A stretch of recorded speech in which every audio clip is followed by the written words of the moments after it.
was fantastic. I feel like I've been to a lot of places in the last hour. Thanks so much for all of the content that you're laying out there for us. It seems like we have a lot of technical questions and also some bigger thought questions. You were doing a nice job of answering the specific data questions in the chat. So I'm gonna hand it over to you, Zach. Okay, great. Yeah, thank you, Scott and Sierra. That was really beautiful work and extremely thoughtful. I guess I want to open it up with a question that I have.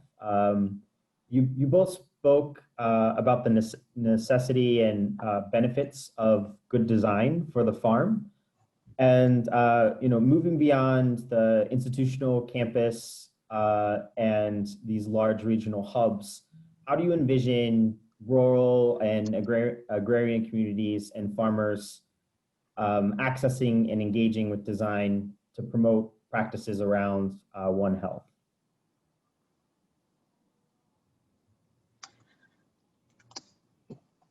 Who wants to go first? I think it's, I'll follow up. I think it's critical that in terms of One Health, I think right now, if you think about how much of the ground we use for farming, right? It's a tremendous amount of ground. It's the biggest user of water. It's one of the biggest polluters. And it's an industry that, the waste, one of the questions that was asked was like nutrient management at Cornell, right?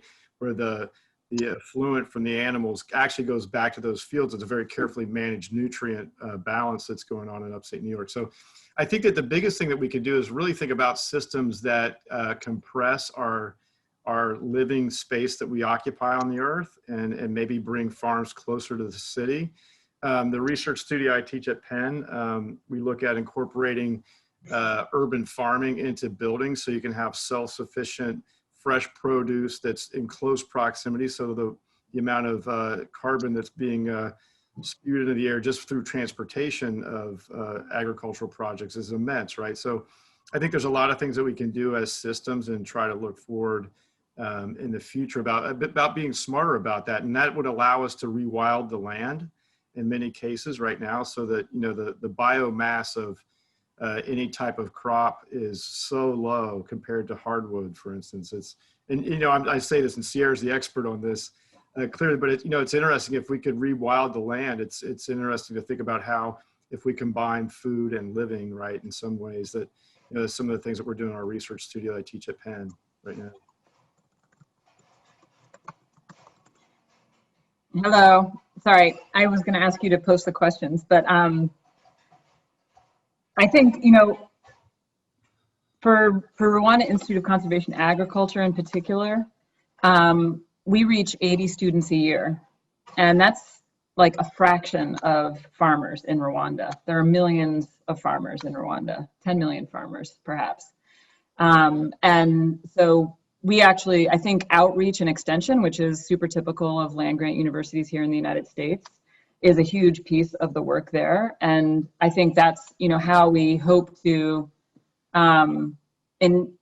multiply as much as possible how we are able to bring as much proximity to the work that's happening on the campus as possible. So we're getting 80 students a year, and that's fantastic. And hopefully they go out and as agriculture entrepreneurs, they're working directly with farmers all over the country and figuring out the next best ways of doing regenerative agriculture per industry. But also to kind of hasten the dissemination of everything that's happening on the campus, it's super important that the extension services are integrated really well. And that was part of the thinking in how we look at ROTA processed as something that can be observed every step of the way safely, but still able to understand that. A huge concern there. It's a little bit different than here is shelf life. Like people just don't have access to refrigeration there. So we're looking also at ways that people can increase the shelf life of all the things they're producing in what types of way, and also how does that become potential business. So I'm hearing, just kind of verifying, what I was heard is, how do we reach more agricultural and agrarian communities? But that's why I wanted to make sure I was honing in on the right question. And I think, similarly, if that was the question, it's what I noted down. I think at the Farm Hub, their goal is to, be kind of the risk takers for long-term historic family farms in the Hudson Valley, of which there are many, and who kind of are in that pinch point of making their work economically viable.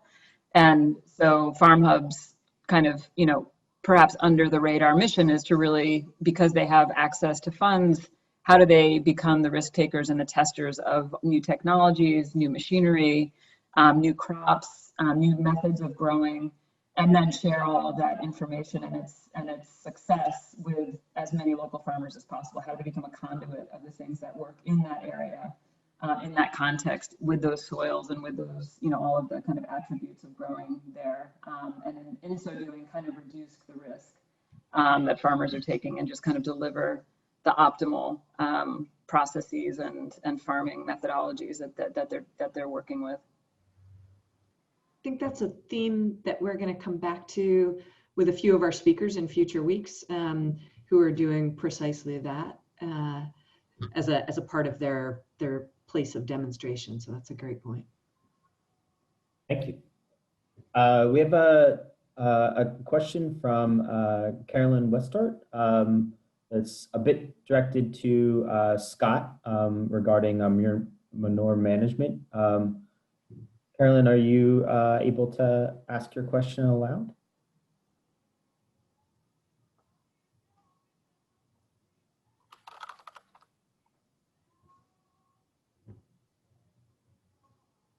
Hello. Can you hear me? Yes. Oh, you can hear me. Thank you. Yes, I was just interested in the nutrient cycling that you touched upon, and you mentioned how it is recirculated back onto the fields that are also affiliated with the institution. And is that part of what is taught, and was that sort of system of cycling of waste part of how you conceptualize the building and the facilities? Because, for example, are there any lagoons for waste from these animals, and is that taught on campus juxtaposed to the city? I'd like to hear more about that if you could. Yeah, of course. Yeah, it definitely is part of the program that's taught. So at Cornell, basically it's sand bedding. The effluent goes on, as I described in that thing, there is a small lagoon, and that is taken out. I'm not sure what the time cycle is, that it's actually pipe trucked out, right, for that, and goes out to those fields. Now, it's not exactly the same fields. Like the management of those fields, I believe in upstate New York, you need to get a permitting before you start this whole operation of running a dairy. Because of that management, there has to be a certain balance between the manure that's created, the nutrients that are eaten, and then this transportation. So it's not necessarily that it's a one-to-one, but it is part of that aspect. And I think, it's interesting in urban farm conditions, in some cases that effluent goes down the city sewer, right? Which just, Yes. When you first hear that, it's amazing. But, with that, I think that in some cases, it's probably the best way to handle that system, because if you in fact are separating the solids out of that, it's no different than, you and I, what we do with our fluid. But it is something that's taught. And then at, we're working on a new dairy right now in NC State. And in that case, we're doing it's a kind of a hybrid system that we're working on, which really allows the bedding to be dried in open air, right? So it basically takes all the solids out, versus Cornell, which has built, since we constructed that, the sand separator that then makes it much more efficient to haul out the manure, because it's not taking a bunch of sand with it. So the idea is to really separate those products out into what, the sand stays there, the manure goes off site. So it is part of what's taught there, and how to run the facilities. I think I answered one of the questions that, Cornell is for the School of Veterinary Medicine. So the idea is to put them in a situation where they replicate what they're going to see in industry. At a dairy barn, they go out on various farms to attend to animals in different conditions in the milking process. All those processes they get a chance to participate in. So it's all part of the educational process. And I think that's what's interesting about a facility like that. It has to both be a piece of architecture for the university architect and the planning and all that, but it also just has to be a dairy barn. I remember Dr. Gard, can I just have a dairy barn? I just want a dairy barn, right? So, our job as architects is really to bridge those two worlds and create something that's both working well from a functional standpoint, but also aesthetically. Like I think that Sierra said, I mean, good design is not, a luxury. It should be part of everybody's life. So I think the animals also respond to that. Where at Cornell, the average dairy cow in upstate New York produces about between 65 and 70 pounds of milk per day. And I think we're up at 95 pounds of milk per day per cow. So, happy cows make more milk. So I think, good design, as an advocacy for architecture is, it works for animals too. Fantastic. Thank you. Hopefully I answered your question with all that babble. So our next question comes from Tom Daniels, related to rotational grazing. Tom, are you there?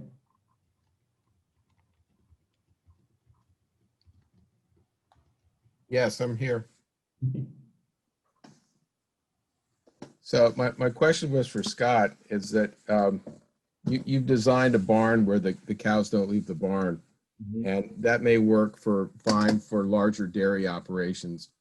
But I think many smaller dairy operations aren't going to be able to afford, nice barns like you've designed. And so, a number of them have been turning to rotational grazing mm-hmm. as a much cheaper form of production. So I was wondering how your barn might be retrofitted in some way to accommodate rotational grazing. Well, I think in that case, you obviously got to get the animals to the fields in order to get to the grazing, and then you have to have fields which it could be taken in and out of rotation, right? So then that expands the size and the distance from that. A lot of dairies that house the animals outside a lot of the time, right? That's a little bit easier in that kind of herd thing where you have shelters for them. But at Cornell, there's, that's part of the campus infrastructure of recycling and all these other things. So there's not a lot of space. I do know, like at NC State, when we designed that master plan, part of that goal was to actually create rotational fields that could actually, do that, have that capability. So even though that barn is essentially a freestall barn as well, it does have direct access to pasture lands. And then the master plan we're doing at Ohio State, their dairy, they basically, do have rotational fields that are out front. And in that case, related to that, we are going to rotate those pastures between equine and then give a buffer period and then go to bovine and then dairy. So, the idea that you do rotate those around is a good thing. It's a great practice. And, it's funny you talk about a smaller dairy can't afford to do that. It's funny because if you think about it, it's a real estate question, right? So, in Ohio State, you're in the metropolitan area. You've got Upper Arlington on one side, the campus on another, all these sort of things pushing it out. So it's actually, probably cheaper in terms of a real estate action to do a freestall barn. So it just varies on the location and place. And I think that every time you do a project like that, you have to look at those benefits and the cost analysis of it. Thank you. Mm-hmm. Dean Hoffman, you had a question related to programmatic functions and cross-university mission. It was originally directed to Scott, but I think Sarah, you might be able to chime in with the relationship with RICA and University of Nebraska as well. So I'll hand it over to Dean Hoffman. Oh, well, thank you so much. These are great talks and they're really opening our eyes. I think we're at the very early stage of thinking about New Bolton Center, a 700 acre space. And it's a veterinary campus, but it's also part of the 1,100 acres of University of Pennsylvania. Mm-hmm. And so I think we're at the point where we're really having an existential exercise about whether we have demonstration spaces or not. I would think generally with the increased access, as Ellen put in her question, that drives increased access to all the other disciplines and public engagement and K through 12 and so forth, that's a wonderful idea. And you've given us some great examples, but I think we need to sit back and think about how important that is. Does this become an integrated farm landscape that focuses on our veterinary education, or do we become part of a larger ecosystem of the University of Pennsylvania and provide demonstration and access for the rest of the university to do that? So my question was about the other spaces. Cornell, OSU, NCSU all look like they've opened the doors across the university for utilizing those spaces, as well as the Rwandan campus. They're not in any way veterinary focused. Maybe Cornell's a little bit more than the others. Can you speak to that, to all the spaces that you've worked on, both of you? Yeah, I'll go first. I'll go quickly. It's interesting. So the Franklin County Extension building, which just opened recently at Ohio State, right? It's interesting in that case that is truly an outreach building, right? It's run by the Extension office, and that is a great opportunity to get kids in an inner city population to see a farm, right, up close. And then also, I don't know if you recall that picture of the demonstration kitchen that looked out over the fields and saw the city. The idea about really ingraining a different sensibility in the youth in terms of where does food come from, how do we prepare it in a way that's healthy, right? All those aspects, really are mindful of creating a better humanity, right? So I think that we see a lot of universities opening up as much as they can to teach, as well as they can. Like even, driving by that farm, we were very cautious about at Ohio State at Waterman about preserving open space, right? And it looks like, I'm sure it looks to the developer like unused, ready to be developed, right? But it's really, that's why our master plan, we're putting animals out that people are getting used to seeing and understanding that a farm can't exist in the city.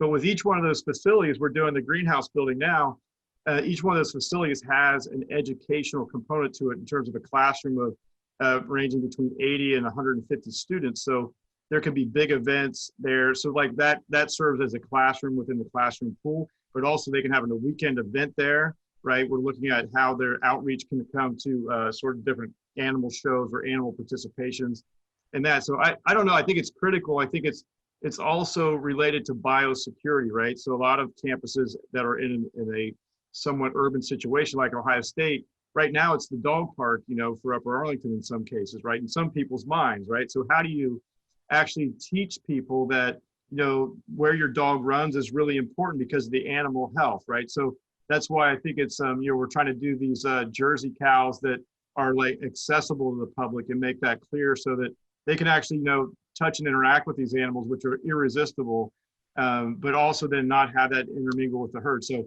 that, and also the NC State, the idea about being able to get into the middle of the farm without stepping on the farm.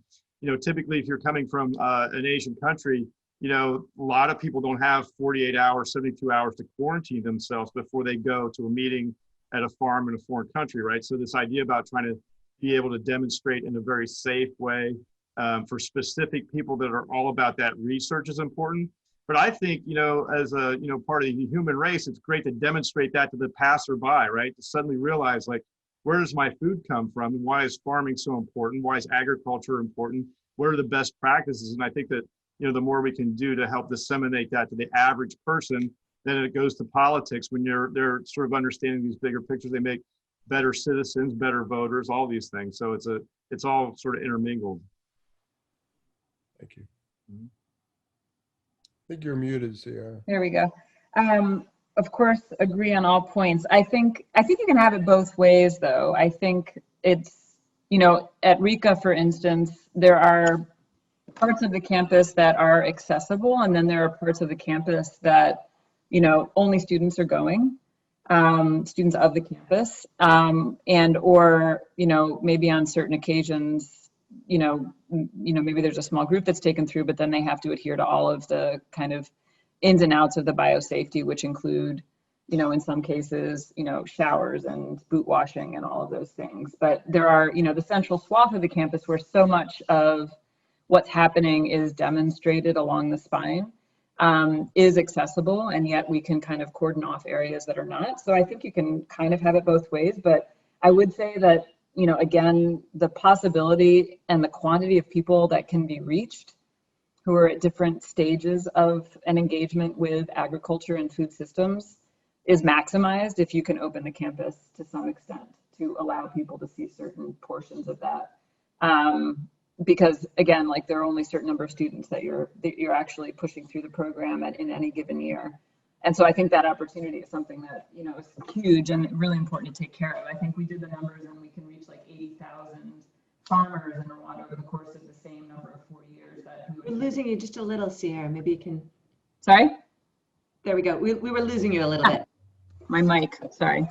So I think you can just kind of maximize the numbers of people that you touch. And I also think, you know, just especially here in the States, I do think there's something special about having kids come to farms and understanding those systems early on, because it's a moment when they're just totally kind of open and excited about, you know, production, whether it's vegetable crop farming or whether it's animals. And maybe one of the harder groups to kind of actually have, I mean, with Farm Hub, there was just constant conversation over the safety issues of having kids, not biosafety, but just, you know, the kids are in the middle of a campus that's functioning with large equipment moving around, and how do we actually make that safe for everybody? But I do think it's worth the effort, because it's such a critical time to have people engage and understand their food systems and kind of carry that forward as much as possible. Great. Thanks, Sierra. Ellen, I think your question was very related to this. So I'd love I feel like you've covered a lot of it already with Dean Hoffman's question, but it looks like Sierra has some more to say on shifting food systems in the chat. I think two things I would say to your question, Andy, are just I was intrigued by actually how little acreage, in a way, was given to these really smart circulation and gathering places that Scott and Sierra and their teams designed into the project. So, you know, thinking of that as a goal, how can you create this kind of safe gathering space can be a real driver of the design. Laura Jackson, who teaches in Iowa, in her writings talks about, you know, the places of leverage in changing the food system, and she argues that one of the two biggest is, you know, changing the eaters. So what you have started typing here, Sierra, maybe that's something to talk about and extend. Oh gosh, now I have to go back and yeah, I mean, I was just kind of elaborating on how demonstration landscapes, and I think, you know, I mean, both of these are that. I think Rika especially, but maybe even Frank Reese's farm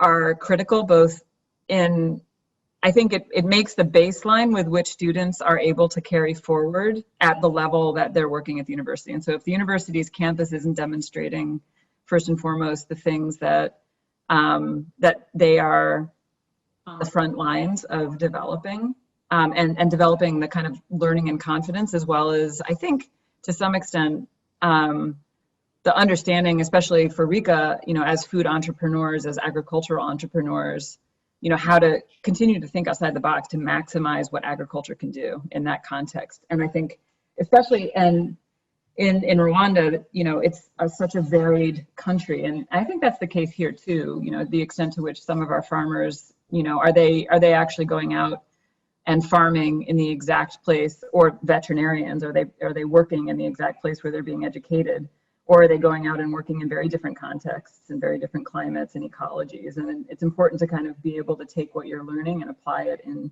totally different areas. And so kind of that ability to understand testing and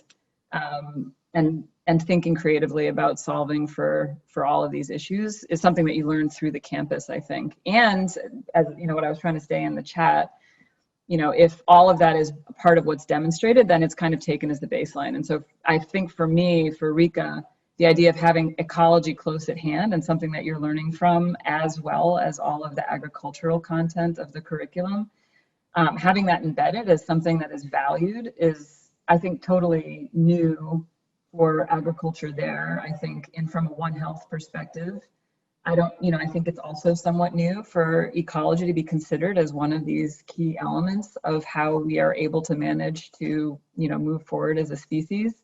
And so having, whatever the pedagogy is, making sure that's embedded in the campus design, I think helps people to, take those things as givens as they move forward and start to develop, their own practices in whatever way that they do that.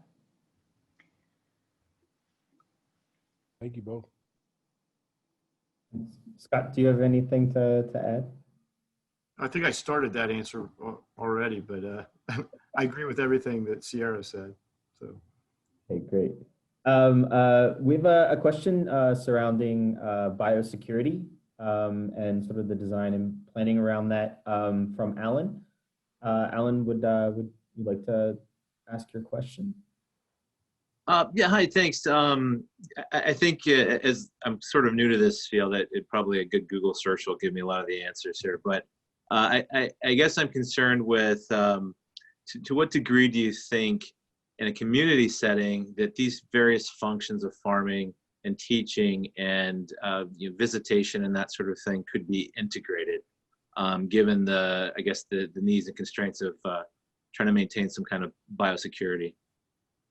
Well, I think it's very easy to integrate them as long as some things are being considered, like the master plan we're working on at Ohio State, in terms of double fencing that doesn't allow animal-to-animal contact or people-to-animal contact directly, and trying to also isolate runoff is a huge issue, right? So runoff from one field that could potentially go across to another field, that negates everything you did in terms of the fencing. So the idea of stormwater management is critical, but I think that it's just a sense of good planning and trying to figure out how to keep things opposite of each other. I mean, if you think about how the human population is going to be growing, right? I mean, if you think about that as a fact, right? There's no way you're not going to have an integration at some point, right? We're going to be forced integration. So I think if we take steps now and really think about smart ways of doing it, it actually is a good thing, right? Getting your food closer to the people that are eating it,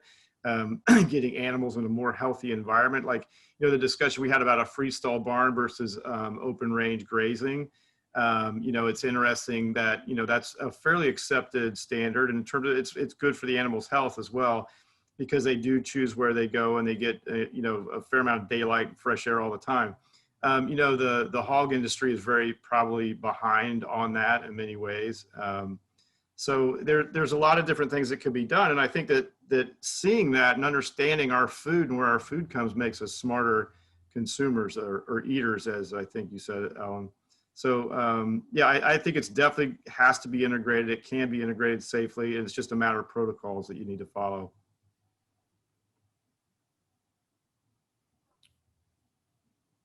Our next question is a bit more technical and might be a fast one for Scott to answer, from David Galligan.